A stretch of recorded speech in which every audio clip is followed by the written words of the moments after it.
Hello everyone, so welcome to one more lecture, and in this lecture I'll solve some numericals based upon Lame's theorem.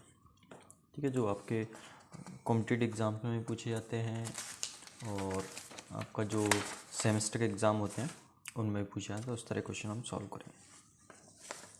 इसमें दिया हुआ है string A B C D E whose end A is fixed has weight W1 and W2 attach to it.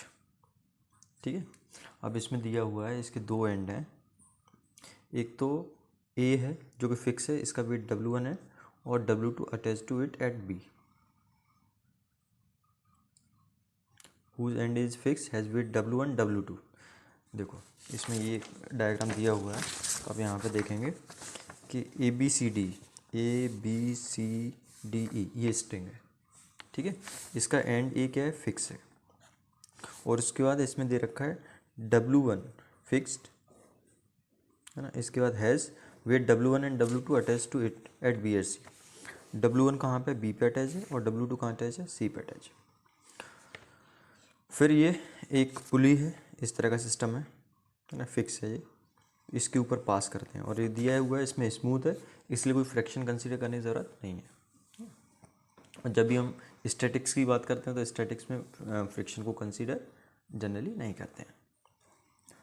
Carrying a weight of 1000 Newton, और इसका wait दे रखा है, इसका wait कितना दिया है, इसका वेट दिया है आपका 1000 न्यूटन। ठीक है, फ्री एंड ई, जो फ्री एंड ई है मतलब एक एंड फिक्स है और दूसरा एंड फ्री है, ये आपका फिक्स है यहाँ पे, और ये वेट कैरी कर रहा है, और इसके बीच में भी आपके दो वेट लगे हुए हैं। In equilibrium position B C makes an angle 20 degree with the horizontal. तो ये जो बी सी है, ये बी सी ये कितना एंगल बना रहा है यहाँ से, ये 20 डिग्री एंगल बना रहा है हॉरिजॉन्टल। ठीक है, A B and C D makes angle of 150 and 120 respectively, A B और सी डी। ठीक है, तो विद बी सी, तो ए बी बी सी से कितना बना रहा है, 150 बना रहा है, और सी डी है वो बी सी से कितना बना रहा है, 120 बना रहा है। ठीक है, ए बी बी सी से कितना बना रहा है, 150, क्योंकि दिया हुआ है A B 150 with B C D 120 with B C, तो 150 120 है, तो ये आपने पूरा डायग्राम ड्रॉ कर लिया। अब आपको निकालना है टेंशन। ठीक है, यहाँ पे इस स्ट्रिंग में टेंशन निकालना है, इसको हम नाम दे देते हैं T1।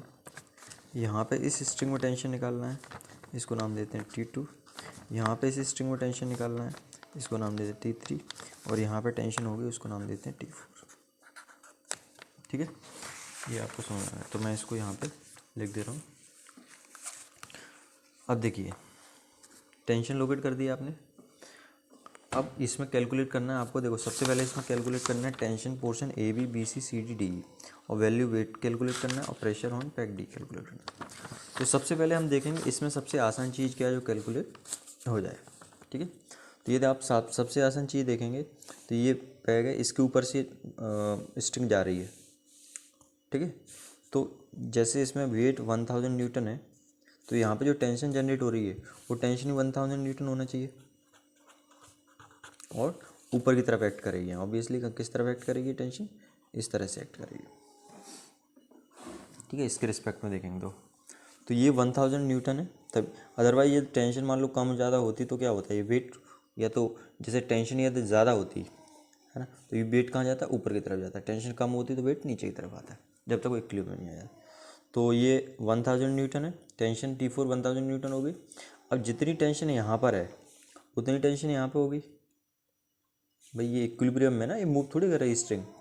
ये टेंशन इतनी नहीं होती तो क्या हो सकता था, ये तो मान लो ये T4 ज़्यादा होता है और T3 कम होता है, तो ये इस तरह मूव कर जाता है, मतलब इस वाले डायरेक्शन मूव करता है। ये तो आपका T3 ज़्यादा होता है, T4 कम होता है, तो ये इस तरफ मूव करता है। तो चूँकि इक्विलिब्रियम में, तो यहाँ से आपका ये आ जाएगा, मैं यहाँ पे लिख दे रहा हूँ T3, दूसरा कलर यूज़ करता हूँ। इक्विलिब्रियम में तो क्या हो जाएगा आपका, जो T3 है, this T3 will be equals to T4, और ये T4 किसके इक्वल है, 1000 न्यूटन। ठीक है, अब आप यहाँ पे देखेंगे ये इस पर 3 फोर्स एक्ट कर रहे हैं, T2 एक्ट कर रहा है, T3 एक्ट कर रहा है और W2 एक्ट कर रहा है। ठीक है, तो 3 फोर्स का पॉइंट ऑफ एप्लीकेशन एक होता है, तो वहाँ पे आप क्या इम्प्लीमेंट कर सकते हो, वहाँ पे आप लामिस थ्योरम लगा सकते हो। ठीक है, क्या लगा सकते हो, लामिस थ्योरम। तो यहाँ पे जब आप लामिस थ्योरम लगाएंगे तो आप लामिस थ्योरम लगा देते हैं। तो लामिस थ्योरम लगाने के लिए मैं इसका अलग से डायग्राम बना देता हूँ। ठीक है, इसका क्या करता हूँ, मैं अलग से डायग्राम ड्रॉ कर देता हूँ। तो इसका मैं अलग से डायग्राम इधर ड्रॉ कर देता हूँ। तो यहाँ पे आप देखोगे वेट एक्ट कर रहा है नीचे, इधर ये T3 एक्ट कर रहा है और इस तरफ क्या एक्ट कर रहा है, T2 एक्ट कर रहा है। अब आप देखो इसमें ये एंगल दे रखा है, T2 और T3 के बीच में कितना एंगल दिया हुआ है, 120 डिग्री। अब आपको ये वाला एंगल निकालना है। ठीक है, तो 20 ये है, ये पूरा कितना होगा, 90 होगा। तो 90 और 20 कितना हो जाएगा, 110। ऐसे ही अब ये वाला एंगल निकालना, तो ये पूरा कितना होता है, 360 होता है। पूरा कितना होता है, 360 होता है। तो ये वाला एंगल कितना आ जाएगा,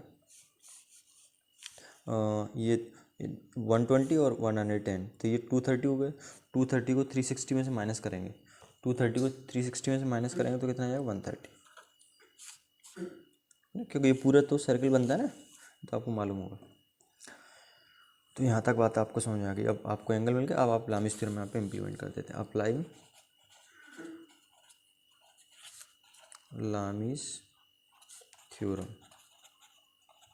एट पॉइंट, ये कौन सा पॉइंट है आपका, सी। ठीक है, सी है, एट सी। तो यहाँ पे आपने लामिस थ्योरम अप्लाई की। तो लामिस थ्योरम जब आप अप्लाई करोगे तो क्या आ जाएगा, ये T3 अपॉन T3 अपॉन होगा, T3 के सामने एंगल कौन सा है, ये वाला। तो sign 110 equals T2 upon T2 सामने ये साइन 130 इक्वल्स W, ये W क्या, W2 है, तो W2 अपॉन साइन 120। ठीक है, दिस इम्प्लाइज, अब T3 की वैल्यू आप पुटअप कर दो, तो T3 की वैल्यू कितनी आई है अपना, 1000। तो 1000 upon sine 110 equals T2 upon sign 130 equals W2 upon sine 120। ठीक है, तो हम क्या करेंगे, एक बार इन दोनों को कंसीडर कर लेंगे। ठीक है, और एक बार इन दोनों को कंसीडर कर लेंगे। तो मैं इसको सॉल्व करता हूँ। ठीक है, सॉल्व जब करेंगे तो यहाँ पे लिख दे रहा हूँ, 1000 upon sine 110 equals T2 sine 130। तो this implies T2 equals 1000 sine 130 upon sine 110। इसको अपन सॉल्व करते हैं। इसको जब आप सॉल्व करोगे तो आ जाएगा ये 1000 into sign 130 divided by sine 110, तो ये आ गया 815। ठीक है, तो T2 की वैल्यू आ गई, T2 कितना आ गया, 815.2। यूनिट क्या होगी, टेंशन है, टेंशन की unit, tension is a force and the unit of force is Newton. ठीक है, तो ये आपके यहाँ पे T2 आ गया। T2 आ गया। अब आप क्या निकालोगे, अब आप निकालोगे W। ठीक है, तो W2 निकालने के लिए आप क्या करोगे, 1000 upon sine 110 will be equals to W2 upon sine 120। This implies W2 equals 1000 sine 120 upon sine 110।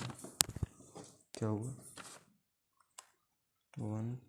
1000 into sine 120 divided by sine 110। तो यहाँ से W2 आ गया आपका 921.6।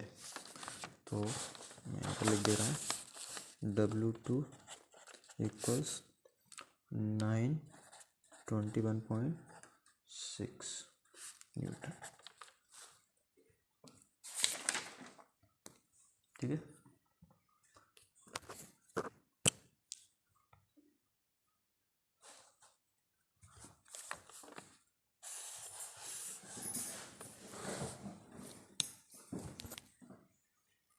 ठीक है। अब हम लामिस थ्योरम को अप्लाई करते हैं पॉइंट बी पे। ठीक है, कहाँ पे अप्लाई करते हैं? बी पे। तो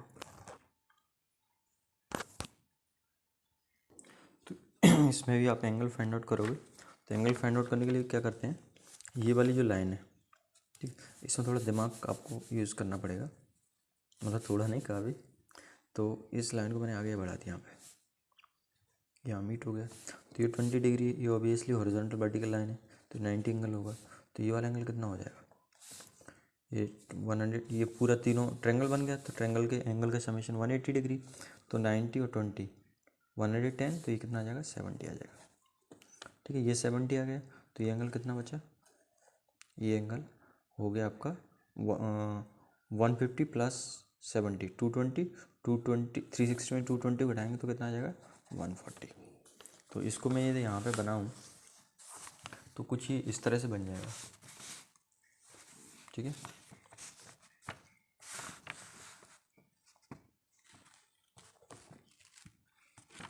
ठीक है। तो इसको मैं यहाँ पे बनाऊँ तो कुछ इस तरह से बन जाएगा। ये पॉइंट है, ये आपका टेंशन इधर लग रहा है। आपको ध्यान रखना, टेंशन का डायरेक्शन हमेशा पॉइंट ऑफ एप्लीकेशन से अवे होगा, है ना, पॉइंट ऑफ एप्लीकेशन से दूर होगा, मतलब पॉइंट ऑफ एप्लीकेशन की तरफ नहीं होगा, पॉइंट ऑफ एप्लीकेशन से दूर होगा। इसलिए मैं इसको, ये पॉइंट ऑफ एप्लीकेशन है तो ये बाहर की तरफ बना रहा हूँ। ये टेंशन हो गया, एक टेंशन ये हो गया, ये आपका T2 है, ये टेंशन T1 है, और यहाँ पे ये वेट लग रहा है W। ठीक है, W1। ठीक है, W1 वेट लग रहा है। तो आप देखोगे ये कितना 150, ये कितना है 70, और ये कितना है 140। ठीक है, तो अब सीधा लामिस थ्योरम अप्लाई कर दो। लामिस थ्योरम यहाँ पे अप्लाई करोगे तो आपका T1 upon sine 70 will be equals to, T1 के सामने ये एंगल आ गया, T2 upon sine 140 will be equals to W1 upon sine 150। ठीक है, तो ये वैल्यूज आ गई। अब T2 की वैल्यू आप निकाल चुके हो, तो 815.2 upon sine 70 will be equals to T2 sine 140 equals W1 sine 150। अब क्या करोगे आप, इन दोनों को कंसीडर कर लो एक बार। ठीक है, और एक बार इन दोनों को कंसीडर कर लो। तो यहाँ पे मैं सॉल्व कर दे रहा हूँ। तो पहले इन दोनों को कंसीडर किया, इस वाले को, तो यहाँ पे T2 इक्वल्स आ जाएगा 815.2 इंटू साइन 140 अपॉन साइन 70। तो ये 815.2 into sign 140 divided by sign 70, तो ये आ गया 557.6। तो यहाँ पे T2 की वैल्यू आपकी आ जाती है, मैं यहाँ लिख दे रहा हूँ इसको, T2 इक्वल्स 557.6 न्यूटन। ठीक है,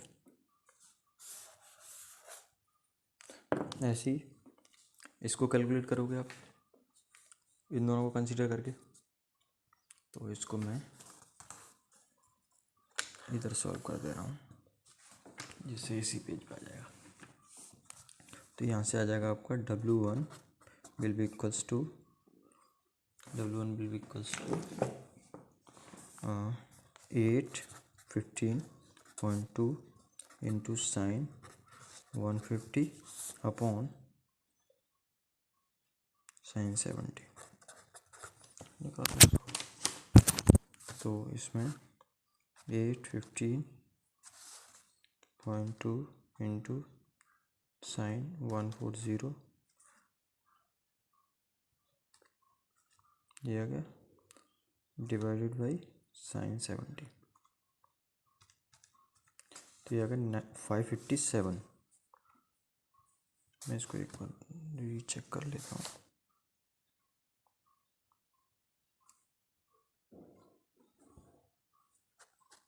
हाँ 815.2 इंटू ओके W1 निकाला ना आपने, तो साइन 150, तो साइन 150 डिवाइडेड बाई साइन 70, तो आएगा 433.75। तो W1 इक्वल्स 433.75 न्यूटन। ठीक है, तो ये वैल्यूज आपकी निकल आए।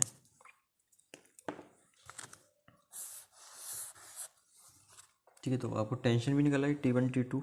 ठीक है, आपका T1 T2 T3 T4 सब निकल आया, और वेट भी निकल आया W1 W2, है ना। और आपको प्रेशर निकालना था जैसे फ्लैट डी पे, तो जो प्रेशर होगा वो भी किसके बराबर होगा, टेंशन के बराबर होगा। कैसे बराबर होगा टेंशन के,